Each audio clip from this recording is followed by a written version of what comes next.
माया है अंधकार, जहाँ है कृष्ण वहाँ नहीं माया रा अधिकार। मतलब भगवान प्रकाशमान है, भगवान सूर्य के समान है। जहाँ जहाँ सूर्य है, भले से कितने ही बादलों के पीछे हो, लेकिन वहाँ पर रोशनी होती ही है। जहाँ पर भगवान कृष्ण है, कृष्ण सूर्य सम, माया है अंधकार। तो जब भगवान कृष्ण का आधिपत्य हो जाता है, भगवान कृष्ण के बताए हुए मार्ग पर हम जब चलना प्रारंभ कर देते हैं, तो फिर भगवान पूर्ण रूप से हमारे हृदय का जो माया का गंध लगा हुआ है हमारे हृदय में, उस मल को, उस गंध को एकदम साफ करके एकदम हमें शुद्ध कर देते हैं। फिर हमें किसी तरह की कोई क्लेश तंग नहीं कर सकता है, परेशान नहीं कर सकता है, क्योंकि भगवान कृष्ण का वहाँ पर आधिपत्य हो गया है।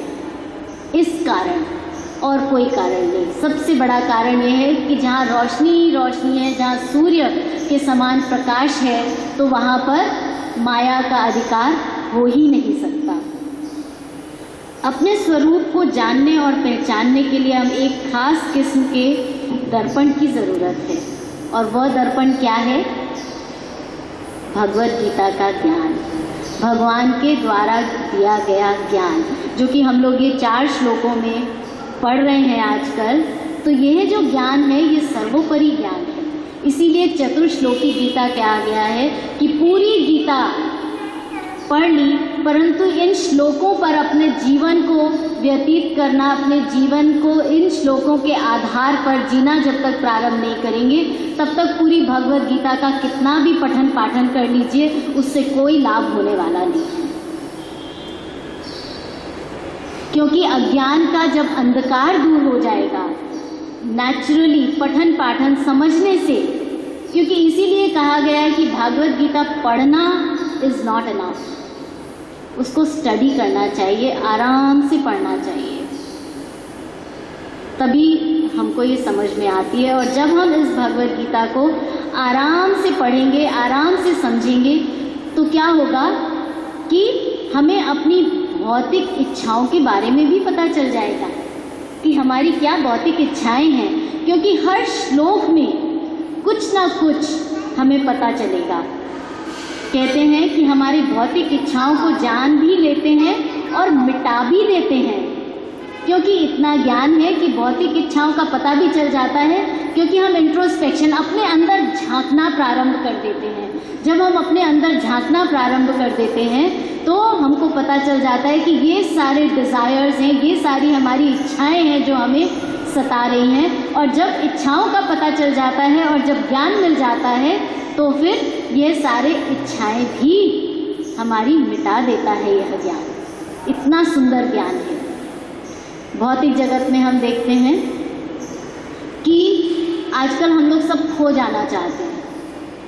कोई ड्रग्स का सहारा लेता है, कोई शराब का सहारा लेता है, कोई पिक्चरों का सहारा लेता है, टीवी का सहारा, अनेक प्रकार के सो कॉल्ड एंटरटेनमेंट्स में घुसते चले जाते हैं, क्योंकि हम लोग इस रूटीन से, इस मोनोटोनस लाइफ से बड़े बोर हो जाते हैं। कितना भी, और इन सब ये जो भौतिक एंटरटेनमेंट हैं, इन सब एंटरटेनमेंट की बाद क्या होता है? हैंगओवर होता है, सिर में दर्द हो जाता है। कई बार पिक्चर देखने जाते हैं, आते हैं सिर फट रहा है। शराब पीने के बाद अगले दिन क्या हाल होता है हम लोग सब जानते हैं, जो लोग पीते हैं उनको देखा है, सब जानते हैं क्या होता है। ड्रग्स लेने के बाद क्या होता है? जब नशा उतर जाता है तब क्या हाल होता है? उसके बाद वो जी नहीं पाते हैं, क्योंकि उनके पास अभी किसी से जुड़ने का इतना ज्ञान नहीं है। और भगवद गीता का ज्ञान ऐसा है कि जितना हम भगवद गीता के ज्ञान को जानते हैं, समझते हैं, उतना ही हम उसमें खो जाते हैं। और उसका एंड रिजल्ट क्या होता है? हम अपने आप को जान जाते हैं, अपने आप की हमें पहचान हो जाती है। उसका एंड रिजल्ट इतना ब्यूटीफुल है, जितना खोएंगे उससे और ज़्यादा खोते जाएंगे। वो रूटीन कभी मोनोटोनस नहीं लगेगी क्योंकि हम उसको हृदय से अपनाएंगे।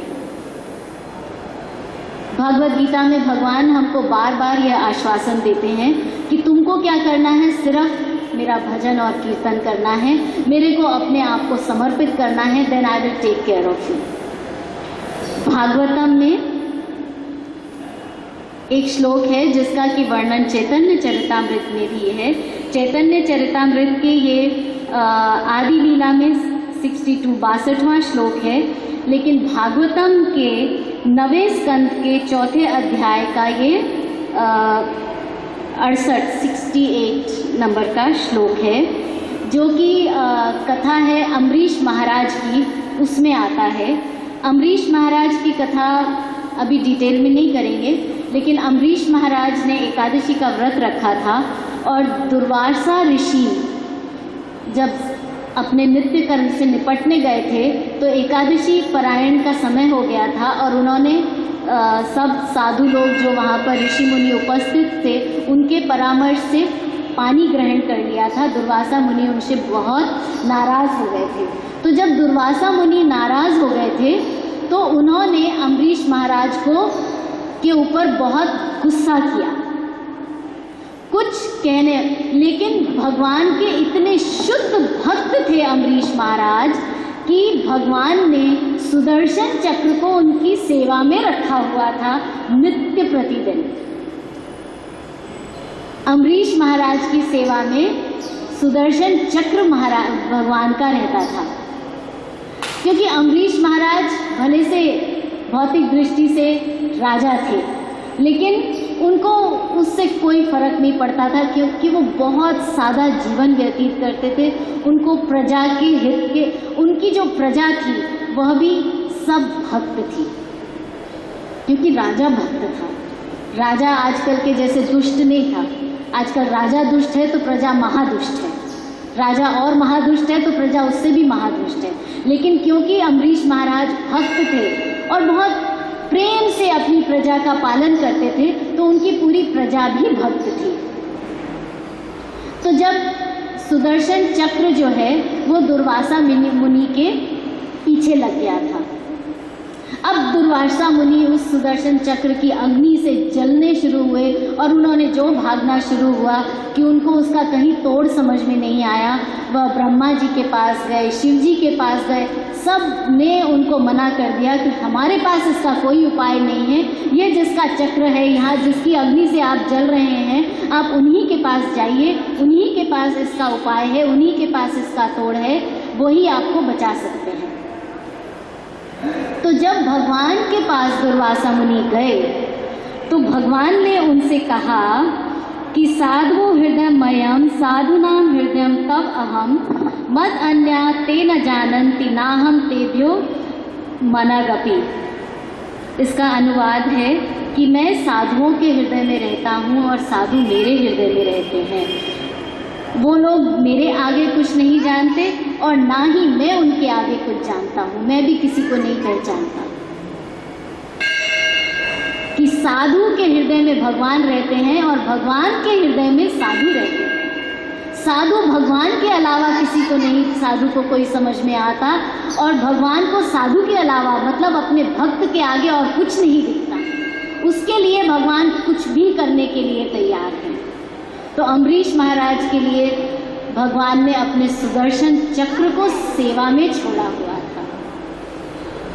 दुर्वासा मुनि, क्योंकि ये जो ऋषि मुनि थे ये लोग सब ज्ञानी थे, भक्त नहीं थे। हमने कभी भी किसी भक्त को इस प्रकार श्राप देते हुए या गुस्सा करते हुए नहीं सुना होगा।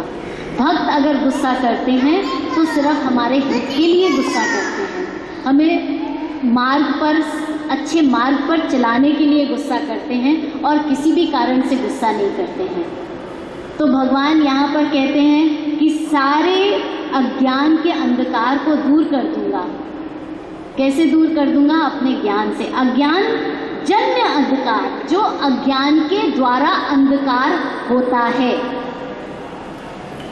अज्ञान के अंधकार, अज्ञान जन्य अंधकार मतलब अज्ञान के द्वारा जो अंधकार जन्म लेता है उसको दूर कर देते हैं। जब उसको दूर कर देते हैं तो भगवान नित्य प्रति हम भगवान का कीर्तन करते हैं, और जब हम नित्य प्रति प्रेम पूर्वक भगवान का कीर्तन करते हैं तो भगवान हमारे हृदय में रहते हैं और फिर हम भी भगवान के हृदय में रहेंगे। इस श्लोक का यही तात्पर्य है। और फिर क्या होगा, उस अज्ञान अंधकार दूर होने से हमारे हृदय में सिर्फ ज्ञान का प्रकाश रहेगा। किसी प्रकार की कोई दुविधा, कोई परेशानी हमको नहीं परेशान कर सकती। तो इस स्थिति में पहुंचने के लिए हम लोगों को कलयुग में क्या करना है? हरे कृष्णा कृष्णा कृष्णा हरे हरे, हरे राम राम राम हरे हरे। सत भजताम सतता प्रीतिपूर्वकम, प्रेम के साथ, बोझ समझकर नहीं, प्रेम के साथ भगवान के नामों का जप और कीर्तन करना है, उनकी कथाओं का श्रवण करना है, पठन करना है, पाठन करना है, भगवत गीता को ध्यान से पढ़कर उसको समझना है, जिससे कि हमारा जो अज्ञान है वो उसका हरण हो जाए, भगवान हमारे हृदय में आकर विराजमान हो और हम कोई भी भौतिक क्लेश संताप ना पहुंचा सके किसी भी प्रकार का। हरे कृष्णा। श्रील प्रभुपाद की निताय गौर प्रेमानंदे, निताय